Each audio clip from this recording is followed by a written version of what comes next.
Wow!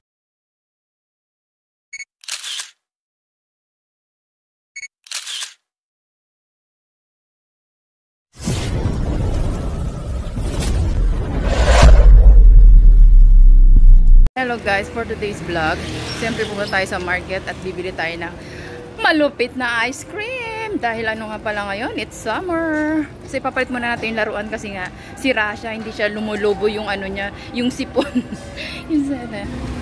Grabe init guys, no? Grabe init. Para akong ano, matutumba sa heels ko. Charot lang. Yan guys, oh. It's summer here!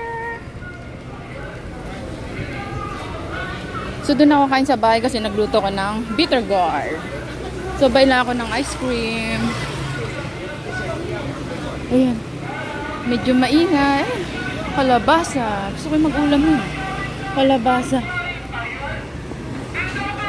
So, dito tayo lagi naglalakad, guys. So, bay tayo ng banana.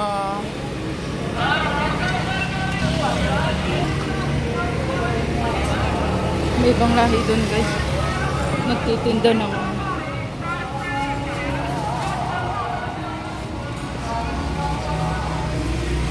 grabe init ka! Ay na. Taas na maluwag. Ay saging ha. Saging guys eh. 19? Bibili ba tayo?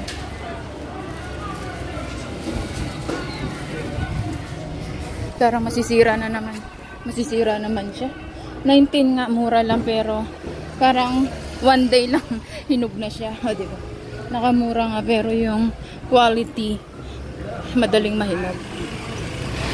So ngayon is Wednesday.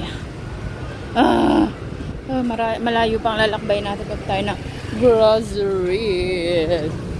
Ito masarap yan guys.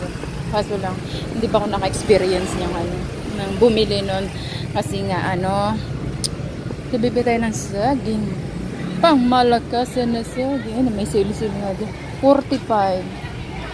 50. Pero madali na yung masira. Ayun. Ano yun? 25 din tayo guys. Ito parang ano siya. Ito bangus yan. Bangus. Pero ang binili ko is galunggong sa 150. Ayun, malaki isda. Ito, espada. Kasi mabibila sa pagkawala. Guys, di ako kumain. Ano na, namalengke lang ako, guys. Tayo dadaan sa pababa. Shortcut tayo, guys, dadaan. So, shortcut.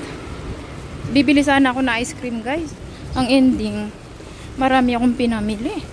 Tsaka, ang target ko lang talaga is kapalitan yung toys. So, kung pupunta pa ako sa ano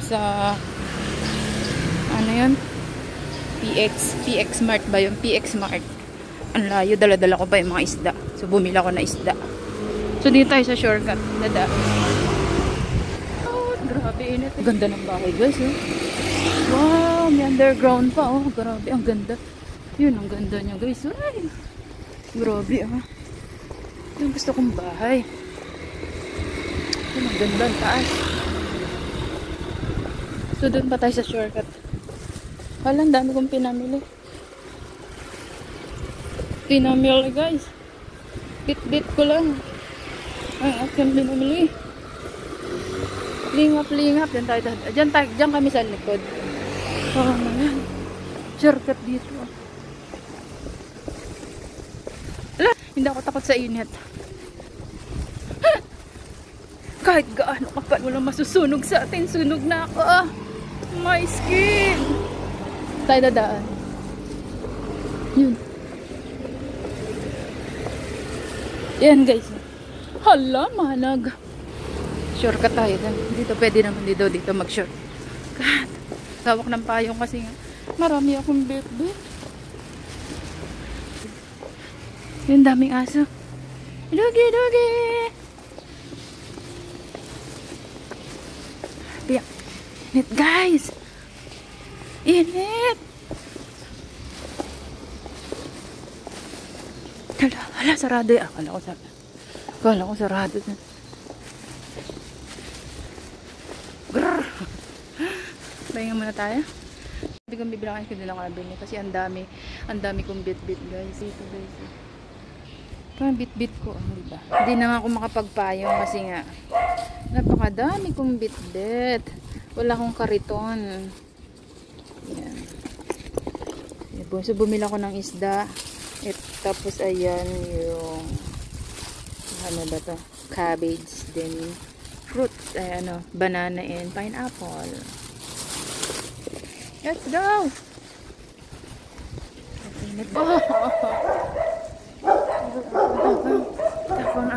Lalapain ako ng aso guys, malapa ako. Kagating ko yung dila agad. Sabi nila pag may aso, kagatin mo daw yung dulo ng dila mo, hindi ka nakakagatin. May paypay dito, sarap ng buhay ni Lolo. Punta tayo. Sir, dyan sa likod ng bayan, na yung bahay namin. Yan. Wow! Oh, ang ganda ng halaman. Well, maganda lang talantahan yung halaman. Yan, parang tinirintas lang. Silipin natin tong ito nilinis kasi ito guys eh. Yan o. Ay, nagdamo na ulit. So medyo nilinis. Ito yung dating video ko na madamo. Ay, ang daming yan. So ngayon nilinis. Yan, isda. Ang daming isda oh. Yan oh. Namumutik-tik sa isda oh. Yan. Ang gandun guys. Daming isda. Tilapia. Hindi ako bumiling tilapia. Baka mamaya dito lang hinuli yung tilapia. Ay guys. Yan. Grabe ang daming isda. Kung sa Pilipinas yan, walang isdang ganyan. Tinira na yan. Ako init-init. Nagbablog ako. Tumutulo na ang isda ko guys. Ano na siya? Yung tumutulo. Baka mamaya umano na pala dun sa bag ko. Shit, binasa. Nabilas. OMG. Umano sa bag ko yung isda. Nabilasa. Bumili ako ng isda. Galunggong yata ito eh. So kami mga FW, namimiss namin ng mga isda. Mga gantong isda. So usually ito mga fish sa Pinas guys. So dinner siyang ipiprito ko. Ito ang dinner ko with bitter gourd. Oh, ayan. Diba? Wow! Guys, so ito ang aking ulam. Mamaya. Lagyan mo natin siya ng asin bago natin ilagay sa fridge. Para meron na siyang lasa guys. So mamaya is ito ang aking ulam is fried fish. Put some salt. Ready to fry. Ready to fried. Para tumalab ang asin. Ayan. Yan o. So hindi natin paksiw to. Mas gusto ko kasi yung yung fried guys. Kasi nga nakakain mo pati ulo. Yung ulo ang masarap dito. So ilalagay na natin siya sa plastic para pag magpiprito tayo, ready to na siya. Yan, dalawa-dalawa lang. Ang ilagay. Dalawa-dalawa. Isang maliit at isang malaki. So ito ang ating ipa-fry mamaya guys. Ayan. Lagyan pa natin ng asin. At ilagay natin dun sa wrap.